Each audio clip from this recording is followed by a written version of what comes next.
How to buy Starbucks gift card. Hi everyone, this is Alana from Create, Login and Delete. Let's jump right into the video. First, open the Starbucks app on your device and make sure to log into your account. Now to buy a Starbucks gift card, you want to tap on the gift option here.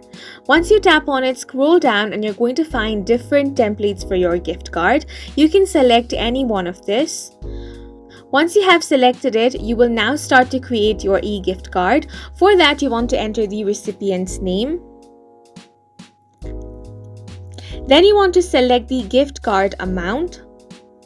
After that, choose how you would like to send your gift card, via message or via email.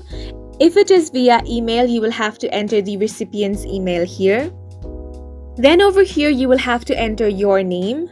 Then you can also add a personal message, but this is optional. Then tap on the checkout option. Now here you have to enter all of your payment details. Once you have entered it, tap on the save card option and then you will have to place your order for your Starbucks gift card.